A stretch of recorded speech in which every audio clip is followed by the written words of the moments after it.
Diallo est une ingénieure agronome qui se démarque dans l'agro-industrie. Cette brave femme s'est lancée dans l'entrepreneuriat depuis 2020. Déterminée et courageuse, elle est la directrice générale de Zena Cacao et emploie au sein de son entreprise jusqu'à 10 personnes. Ensemble, nous allons découvrir le parcours et les ambitions de cette brave demoiselle. J'ai commencé avec 1 kilo. Wow. Après ça, 1 kilo là, c'était vraiment faire d'expérience. J'ai fait ça, c'est gâté. J'ai ramené parce que j'étais partie en mission à Zérécoré, je suis revenue avec 5 kilos et puis j'ai fait encore. C'est gâté, j'ai fait encore. Maintenant, quand j'ai eu le truc, j'ai contacté les gens et j'ai fait les 5 kilos et ça a réussi. J'ai eu mon beurre et j'ai eu ma poudre. J'ai commencé d'abord par le beurre et la poudre. Donc de 1 kilo, c'est pourquoi dire le coût d'investissement, moi c'est un peu difficile pour moi parce que j'ai commencé à 1 kilo et j'avoue que j'ai commencé avec les machines avec toi en fait manioc. Ok, d'accord. Donc il y a tout ça là ici, après ça, mais c'est pour vous dire que c'est pas facile. Je suis venue de loin et c'est pas, je sais qu'aujourd'hui il y a des gens qui ont de l'argent qui peuvent s'acheter toutes les machines tout de suite. Mais moi j'ai commencé petit. J'ai commencé avec 1 kilo et j'ai commencé avec les machines que les femmes utilisent là pour faire les feuilles de manioc. Et après ça, pour presser, la machine elle est en bas dans le magasin là. Quand vous allez la presse là, vous allez rire. Parce qu'il fallait toutes les forces pour la tourner avec des jeunes. Donc aujourd'hui, on a des presses électriques, on a des machines électriques, on a tout ça. Mais j'ai commencé avec ça.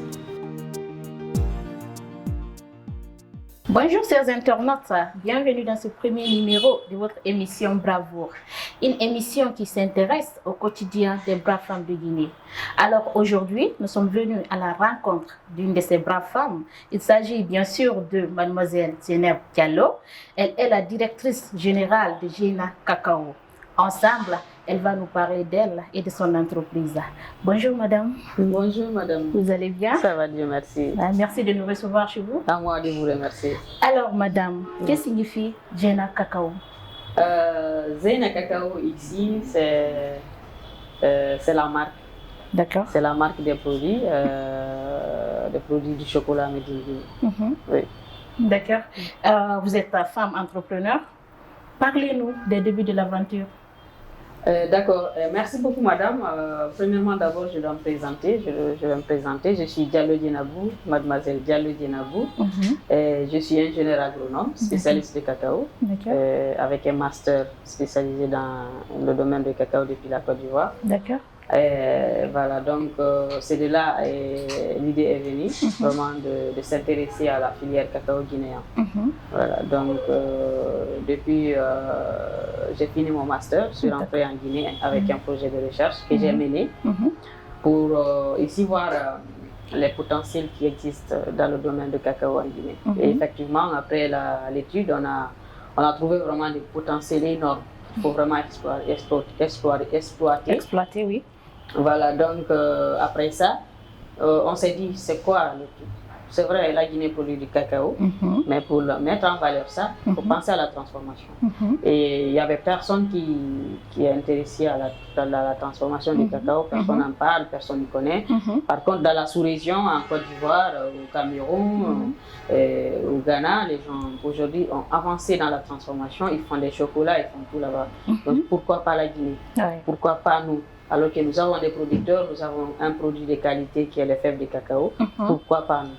Donc je me suis dit, ok, donc moi je vais me lancer sur toute la chaîne de valeur parce que déjà j'ai étudié la plante, donc je vais encore essayer de faire la transformation. Donc c'est dans ce sens, en 2019, en 2020, j'ai commencé à faire la transformation. D'abord j'ai commencé à faire des prototypes, petit à petit, j'ai fait appel à des expertises extérieures parce que nous n'avons pas d'expertise. Ici, il n'y avait personne qui s'intéressait, donc j'étais obligée vraiment de faire auto-formation, de faire appel à des expertises françaises, ivoiriennes, ghanéennes, tout ça. Donc jusqu'à ce que j'ai pu sortir aujourd'hui les produits que vous voyez là. Le début n'a pas été du tout facile, mais nous sommes arrivés, parce que là aujourd'hui nous sommes arrivés vraiment à tous les produits que vous voyez. Là c'est dans 2 ans, 2020, 2021, donc c'est dans 2 ans on a fait ça. Donc c'est à partir de là, c'est parti la transformation du chocolat en Guinée. En tout cas, vous faites du bon boulot, hein, vraiment. Merci vous êtes à beaucoup, féliciter. merci beaucoup. Alors, à ce jour, quelle est votre capacité de production? Notre capacité de production aujourd'hui, nous pouvons dire que nous sommes à peu près à 500 kilos 500 kilos le mois.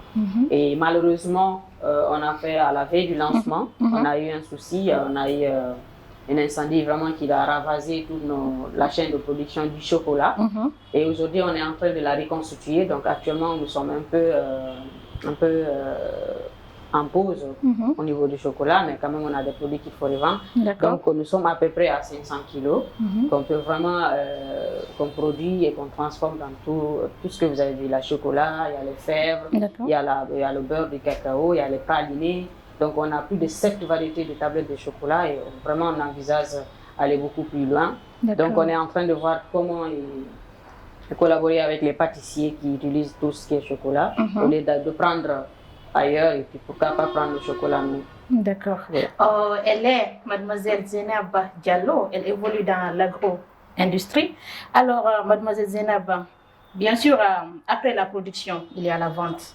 Ok, parlez-nous de l'écoulement du chocolat et quel est approximativement votre chiffre d'affaires? Ok, donc là, c'est ce que je disais tout de suite là, l'écoulement, ça s'est fait via notre page. Voilà, notre page Facebook, il y a beaucoup de commandes de l'intérieur ici et de l'international, il y a des gens qui commandent partout. Et voilà, donc il y a ici aussi en Guinée des commandes qu'on livre à domicile. Il y a aussi des supermarchés, des restaurants et quelques boutiques qui commandent et puis on fait des dépôts-ventes pour l'instant. Mais on a un objectif vraiment de développer cette circuit commercial qui va aller au-delà de ça. Au-delà de ça aussi, il y a des gens déjà qui ont commencé à prendre les produits, aller en France, revendre. Il y a d'autres qui demandent vers le Sénégal et il y a d'autres qui demandent par les États-Unis parce qu'il y a beaucoup de gens qui ont goûté le chocolat, c'est vrai. Le chocolat, il est naturel. Vous avez goûté tout de suite, le chocolat, il est naturel. Donc quand tu veux vraiment, c'est un chocolat pur qui est là. Donc mais on est en train de voir tout ça là, comment vraiment retravailler sur tout ça là, avoir les papiers d'exportation et tout ça là. Mais ce qui vraiment c'est que notre ambition réellement, c'est d'abord la Guinée. C'est d'abord la Guinée. Il faut que les Guinéens comprennent que le chocolat de chez nous, ça existe. On peut prendre la poudre de cacao que vous voyez là et utiliser dans le café. On peut prendre le beurre de cacao là, utiliser comme beurre de karité ou autre. On peut prendre les fèves de cacao torréfiées et utiliser. Chacun peut faire sa recette avec et tout. Le chocolat, les gens peuvent utiliser les consommations, les cadeaux. On veut vraiment inclure ça dans le quotidien du Guinéen. C'est vrai, le chocolat, les gens prennent ça comme un produit de luxe, mais notre objectif vraiment, c'est de faire connaître aux Guinéens que le chocolat n'est pas un produit de luxe. Donc ça peut être accessible, je ne dis pas à tout le monde, mais à la majeure partie. Et pourquoi aussi à l'intérieur du pays, surtout dans la zone de production, c'est de montrer aux gens là qui sont les producteurs aujourd'hui que voilà vos champs, voilà ce que ça donne. Parce que je vous dis qu'il y a des producteurs de cacao qui n'ont jamais goûté au chocolat. Oui, ça c'est sûr. Donc si aujourd'hui on a la chance vraiment d'aller jusque là-bas, de montrer ce qu'on est en train de faire, les faire goûter et les montrer eux-mêmes, ils peuvent faire leur chocolat là-bas et manger. Moi je pense que c'est l'idéal en fait. Après maintenant il faut penser à la sous-région, après il faut penser à l'international, tout ça là. Mais d'abord l'objectif principal c'est d'abord le marché guinéen, c'est les Guinéens d'abord vraiment. Quelles sont les difficultés que vous rencontrez dans le cadre de vos activités et comment arrivez-vous à les surmonter? Je veux vous dire, l'entrepreneuriat n'est pas épargné des difficultés. L'entrepreneuriat, quand je dis l'entrepreneuriat, il faut s'attendre à des difficultés. C'est vraiment, il y a des opportunités qu'il faut saisir, mais il y a énormément de difficultés, surtout au début. Et nous rencontrons énormément de difficultés. Premièrement, d'abord, vous avez vu, on a été victime d'abord d'incendies.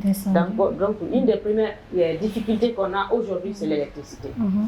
Donc, si l'État pouvait faire quelque chose pour nous, pas moi seul, il y a beaucoup d'aujourd'hui d'entrepreneurs qui sont là en train d'évoluer dans la transformation, qui sont victimes de chaque jour des coups de circuit, des pannes, des équipements, voire des incendies.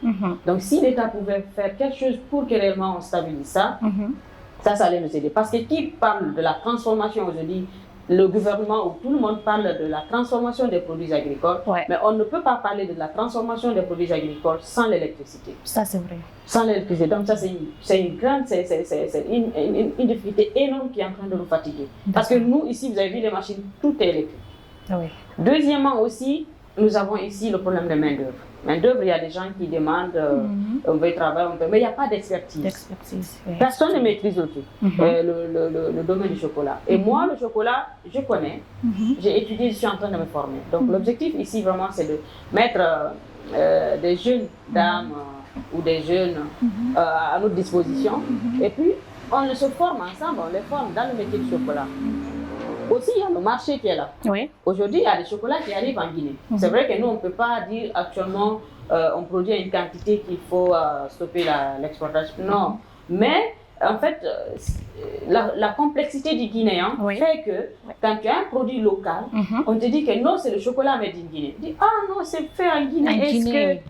Alors que si c'est quelque chose qui est fait aux États-Unis, qui est fait en France, le gars, la personne ne demande pas. Ça, c'est vrai. Tu prends, tu consommes, tu sais que ouais, non, ça c'est la qualité, c'est la meilleure. Mais quand on te dit c'est de la Guinée, tu dis non. Moi j'ai rencontré des gens qui me disent que non, nous on ne peut pas acheter parce que c'est fait ici, on ne sait pas comment c'est fait, et puis on ne sait même pas si c'est vrai, c'est fait ici, on ne peut pas acheter quelque chose qu'on n'a pas goûté. J'ai dit d'accord, il n'y a pas de problème madame, mais si c'était une tablette des États-Unis, si c'était une tablette de la France, tu allais prendre et la consommer avec fierté. Avec fierté. Et cette complexité du Guinéen à ne pas consommer le local, aujourd'hui c'est en train de changer. Hein. Il y a beaucoup de gens maintenant qui commencent vraiment à changer parce que vous avez vu pendant les fêtes, les gens maintenant commandent des paniers, ils mélangent tout ce qui est local et puis ils consomment. Voilà, donc ça c'est une autre d'autres difficultés que vous allez voir. Donc il y en a énormément de difficultés qu'on rencontre, et le transport, il y en a beaucoup.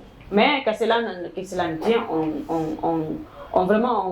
on est déterminé vraiment à aller jusqu'au bout parce que les gens ont commencé et c'est de difficulté en difficulté qu'il faut vraiment avoir le succès. Il faut savoir surmonter les obstacles. D'accord. Et en parlant d'incendie, dites-nous comment c'est arrivé, quels sont les impacts et comment vous vous êtes en sortis? L'incendie là, c'est arrivé, c'est la nuit généralement. C'est Dieu qui nous a sauvés parce que le bâtiment là, peut-être même aller prendre jusque là-bas, mais on est arrivé à temps. Et ça nous a permis parce que c'était à la veille du lancement.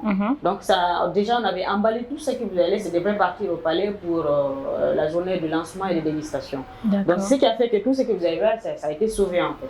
Maintenant, nous, on a travaillé ici jusqu'à 23h parce que c'était à la veille, on a travaillé jusqu'à 23h, on a laissé.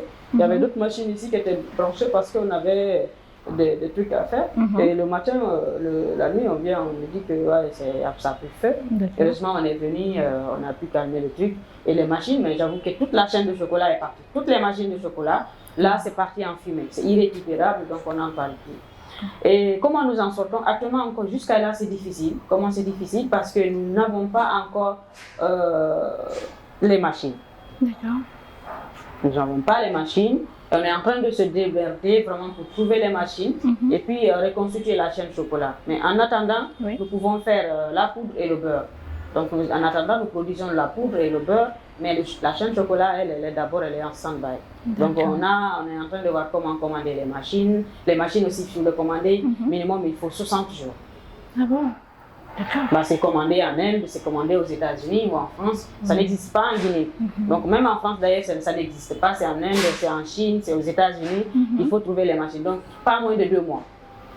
Et quand tu fais la commande et puis ils vont préparer les machines, ça va prendre 2 semaines ou 3 semaines. Après maintenant de là, il faut attendre aussi 60 jours pour que les machines arrivent. Et que les machines arrivent au port ici, il faut combien de jours? On ne sait pas. Ça dépend ça prend aussi. du temps. Donc carrément, les 3 mois déjà c'est parti donc, avec ça. Donc c'est difficile pour nous actuellement parce qu'on a fait le lancement. Et les gens, on a fait, c'est passé dans les médias. Donc le chocolat made in Guinée existe. Les gens commandent. Et maintenant là, on n'a pas de machine. Comment vous voyez ça? Donc c'est stressant, c'est fatigant, c'est désolant. Et si tu n'as pas assez les moyens d'aller tout de suite là acheter et revenir recommencer à produire, aujourd'hui on a d'autres produits dans les restaurants, ça finit, les gens appellent, ici il n'y en a pas. Donc ils vont dire est-ce que les gens là sont sérieux, est-ce que ça se pose des questions. Il faut qu'il y ait la crédibilité. Il faut que le produit continue vraiment à exister pour que les gens connaissent que ça est là. Donc c'est ça notre objectif. Mais actuellement c'est très difficile. On est encore de reconstituer, mais on n'a même pas encore commencé parce que j'ai dit que la machine, c'est même pas aussi c'est commandé, mais ça n'a même pas bougé. Donc voilà, c'est très difficile. Alors je vais vous poser une question. Avez-vous bénéficié d'un financement d'une banque ou d'une microfinance pour booster vos activités? Pas une banque, je n'ai pas fait des prêts de bancaire, mais j'ai été lauréate du projet PD GAPI, qui était dédié au concours de business plan, où on nous a accompagnés voilà, cet accompagnement vraiment nous a aidé vraiment à grandir, à acheter des machines, mais tout le reste c'est à fond compte. D'accord. Et si vous avez la possibilité d'être accompagné par une banque, une microfinance, qu'est-ce que ça allait vous faire réellement? Oui, on est en train de voir avec les banques, mais c'est compliqué parce qu'avec les banques, le taux est énorme. Oui. Le taux est énorme et il ne faut pas se hasarder vraiment à aller brusquement vers les banques. C'est vrai, les banques sont là pour des solutions, mais quand on te dit avec un taux combien tu vas payer, et au cas où, imaginez si j'avais pris un prêt de banque avec l'incendie là. Et eux, ils vont comprendre qu'il y a l'incendie, mais toi, tu dois payer l'argent des gens. Mais comme aujourd'hui, c'est à fonds propres, là, les machines sont parties. On est en train de brouiller, vraiment trouver. Voilà. Maintenant, si vraiment les banques nous proposent avec un taux vraiment raisonnable, ça nous permet d'agrandir, ça nous permet d'augmenter notre production, ça nous permet d'augmenter plus d'employés. Aujourd'hui, je suis à dizaines, 5 permanents et 5 qui ne sont pas permanents. Donc aujourd'hui, seulement avec ce petit truc que vous voyez, nous sommes 10. Il y a plus de 10 filles qui sont là en train de travailler. Parfait. Donc, vous avez vu, donc si la banque peut nous accompagner avec des taux raisonnables, vraiment, on peut aller avec la banque et puis agrandir la production, augmenter le nombre de travailleurs. Voilà, c'est tout le monde qui gagne en fait. C'est tout le monde qui gagne. Voilà. Vous êtes une brave femme, hein? Vraiment, il faut le dire. Vous avez assisté tout dernièrement à Dubaï au Guinée Investissement Forum. Parlez-nous-en et dites-nous si vous avez tissé des partenariats d'investissement au compte de votre entreprise. Oui, j'avoue que ça a été vraiment une expérience qui était vraiment très riche. Le fait d'aller à Dubaï, c'était vraiment quelque chose de nécessaire. D'accord. Parce que vous savez, les voyages, c'est pas seulement peut-être que tu vas aller trouver, mais ça ouvre l'esprit. Ça te montre ce qui est là. Ça te montre que nous, notre pays, on a besoin de travailler aussi. Parce que les gens là, c'est pas des gardes. C'est des personnes comme nous. Donc ça ouvre l'esprit.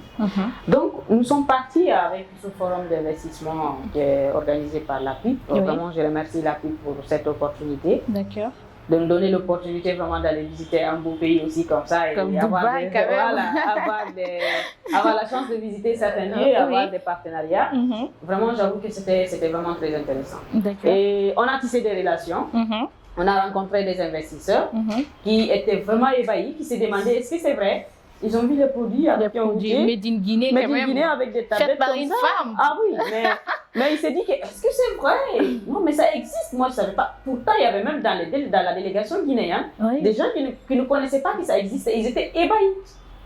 Ils étaient ébahis parce qu'ils disaient que, mais attends, nous on ne pensait pas qu'il y avait du chocolat made in Guinée, à moins qu'on voit des packaging comme ça, et ça c'est la Guinée qui est présentée partout dans le monde. Partout où ça part aujourd'hui, vous voyez, c'est la Guinée. C'est surtout avec les pochettes là, vraiment c'est attirant. C'est la Guinée. Ça montre l'authenticité, voilà. Vraiment. Donc on a tissé des relations, on a eu des investisseurs qui sont vraiment intéressés. Donc on est en train de discuter avec eux et voir la faisabilité des choses et voir dans quelle mesure il faut accompagner. Parce que j'avoue que tous les gens que j'ai rencontrés, ils se demandaient, ils se disaient est-ce que c'est vrai réellement? Est-ce que c'est vous-même qui faites ça? Est-ce que ça s'est fait en Guinée? Et quand ils goûtent, ils trouvent que réellement c'est du naturel. Ils n'arrivaient pas à croire. Il y a des gens qui me disent que lui, quand il a vu sur LinkedIn, il pensait que c'était les réseaux sociaux, un truc comme ça. Mais rencontrer jusqu'à toucher la tablette et voir la personne en face, donc il dit que il ne s'attendait pas à ça. Donc aujourd'hui, nous attendons les retours des partenaires là, échanger, voir dans quelle mesure il faut travailler ensemble. Et voilà, éventuellement, ça va donner quelque chose, j'en suis sûre. Ça, c'est en tout cas, c'était vraiment une fierté pour moi. Et quelles sont vos ambitions pour Zena Cacao les 5 prochaines années, bien sûr? Notre ambition ici, l'ambition est grande. L'ambition, elle est hyper grande, mais je sais qu'on peut l'atteindre. Parce qu'aujourd'hui, l'ambition dans 5 ans, c'est carrément installer une usine de chocolat en Guinée. D'accord. D'ailleurs, à moins de 5 ans. Bon, on dira que dans 5 ans, c'est d'installer carrément une unité de transformation du chocolat en Guinée. Et aussi, former des coopératives, des femmes productrices de cacao dans la zone de production, les former dans la transformation. Parce que quand on les forme dans la transformation, dans la zone de production, la matière première est là, on peut les former dans la saponification avec le cacao, on peut les former dans des jeunes, dans la zone de production, dans la fabrication du charbon à base du cacao, ça c'est dans la zone de production. Donc coopérative des femmes, des jeunes, de la transformation et accompagner les producteurs vraiment dans tout ce qui est technique, parce que moi je suis ingénieur agronome, donc je maîtrise une telle technique du cacao, donc les accompagner, les conseiller dans ça. Et aussi à Conakry, ici, dans la zone, installer une usine de transformation du chocolat, made in Guinée, avec tous ces dérivés. Quels sont vos modèles, c'est-à-dire vos sources d'inspiration et de motivation? Moi, source d'inspiration, voilà, c'est toutes les femmes braves, hein, parce qu'aujourd'hui, vous savez déjà que nous les femmes, chacun a sa source d'inspiration particulière. Mais en général, quand tu rencontres aujourd'hui des femmes qui sont en train de se battre dans le monde entier, des femmes africaines qui sont en train de se lever et dire que oui, on peut faire quelque chose, des braves femmes guinéennes vraiment qui sont là en train de se battre du jour au lendemain, et tu auras l'ambition vraiment et tu auras le courage de dire quoi aussi, pourquoi ne pas tenter. Donc tenter et voir, parce que l'ambition c'est quoi? Il faut vivre, il faut exister, mais il faut laisser des traces, et des bonnes traces. Surtout une femme qui a aujourd'hui qui a la chance vraiment de créer un empire de trucs. Tu donnes d'abord l'inspiration à tes futurs enfants, à ta génération, à une génération future, parce que tu laisses des traces que les gens vont dire: ah, aujourd'hui, Guinabo a été la première personne à faire ça, voilà ce qu'elle a laissé. Après moi, il y aura des gens qui vont venir. Ça, c'est sûr. Donc l'inspiration vraiment, c'est toutes ces femmes, je ne dirais pas particulièrement, c'est toutes ces femmes guinéennes et africaines et dans le monde qui sont en train vraiment de se battre pour l'émancipation de la femme, qui sont en train de se battre vraiment pour nourrir ses enfants. Parce que n'oubliez pas aussi, il y a des femmes qui n'ont pas été à l'école. C'est des braves femmes. C'est des braves femmes. Des femmes qui se lèvent ici à 3 h du matin, avec les bandits, avec tout ça là, mettre un panier sur la tête, attacher ici, laisser les enfants coucher à la maison et partir vers Matoto ou partir dans les marchés, aller chercher des trucs et revenir dans les marchés du quartier. C'est des braves femmes. C'est des braves femmes. L'objectif même de l'émission, c'est de donner plus de visibilité à ces braves femmes, ces femmes qui se lèvent tôt le matin et rentrent le soir. Madame, vous allez nous donner quels sont vos conseils à l'endroit de vos consoeurs qui veulent se lancer dans l'entrepreneuriat? Bon, aujourd'hui, moi, je me dirais que toutes les femmes, toutes ces jeunes filles qui sont en train de se lever, qui sont dans les universités, qui sont dans les métiers, qui n'ont jamais été à l'école, et donc à comprendre quoi, que la femme, c'est la source de développement d'un pays. C'est vrai que c'est maintenant on parle de l'égalité entre l'homme et la femme, l'égalité et l'équité. Moi, je pense que nous, les femmes, nous avons une très grande place dans le développement d'une nation. Donc, à nous de prendre ça à bras le corps, se battre comme on peut, dignement. Je dis se battre dignement et respectueusement pour vraiment aller de l'avant. C'est de les dire qu'il ne faut pas qu'elles se sous-estiment. C'est ce qui nous fatigue, nous, les femmes. C'est ça. On se sous-estime et quand on est entre les hommes, et quand tu commences à être au même niveau que les hommes, on te dit: attends, mais tu n'es pas femme, tu es homme. Donc on te l'enlève directement. Donc la femme est synonyme de faiblesse. De faiblesse. Je suis d'accord. Donc il ne faut pas mettre ça dans la tête. Il faut se dire que ce que l'homme a pu faire à l'école, toi aussi tu peux faire pareil. Il y a certes certaines choses que les hommes font, mais on ne pourra jamais le faire. Si nous les femmes vraiment on est déterminées, on est courageuses, on est engagées dans ce qu'on est en train de faire, c'est toute une génération. C'est l'humanité entière qu'on réforme. Quel est votre message à l'endroit des nouvelles autorités? L'endroit au niveau des nouvelles autorités, ce que je dirais, d'abord en tant qu'ingénieur agronome, je suis stagiaire depuis 2018 à l'Irak. En tant que jeune chercheur spécialiste de cacao. C'est vraiment, c'est ça, c'est le pays. Et aussi, je travaille en tant qu'experte du cacao avec les institutions aujourd'hui. Et c'est pour les dire que ce métier de cacao, le développement de la filière cacao, ça me tient à cœur. D'accord. Aujourd'hui, pourront dire que je suis la seule qui est en train vraiment de parler partout, je me dis Miss Cacao partout. Je suis la seule en train de parler de cacao, développement de la filière, on va faire ça, on va faire ça, on va faire ça. Mais si je suis accompagnée beaucoup plus par l'État, si je suis suivie par l'État, je pense que ça peut avoir un impact sur toute la chaîne de valeur. Donc c'est de dire à l'État vraiment, c'est vrai que l'État est en train de faire tout son mieux vraiment à développer le secteur agricole, dans les autres filières, même dans le café et le cacao. Oui. Mais c'est vraiment de prioriser, pas de prioriser en tant que tel, mais c'est d'essayer vraiment de faire des projets de développement dans la filière du cacao. Parce que c'est une filière vraiment c'est une filière de rente. Une filière de rente ici qui peut vraiment apporter aussi à la Guinée un PIB. Parce que quand on prend aujourd'hui la Côte d'Ivoire, seulement le cacao les donne jusqu'à 15% de PIB. Wow. C'est vrai qu'ils produisent en quantité plus que nous, oui. Mais nous aussi, vraiment, si l'État s'implique vraiment, l'État met en avant cette filière de café cacao Anakar, et puis les structurer, accompagner les producteurs, je ne sais pas, encourager les jeunes à y aller. Parce qu'aujourd'hui, dans les plantations de cacao, c'est les vieux qui sont là-bas. Pourquoi? Parce que les jeunes ne voient pas l'intérêt. Quand un jeune est là, quand tu as ton cacao, dans ta plantation, tu as trouvé ton papa a une plantation. Depuis ça, il est pauvre. Donc si tu vas dire non, je ne vais pas rester comme mon papa. Alors, votre mot de fin? Ok, je dirais merci à vous également d'abord pour cette opportunité.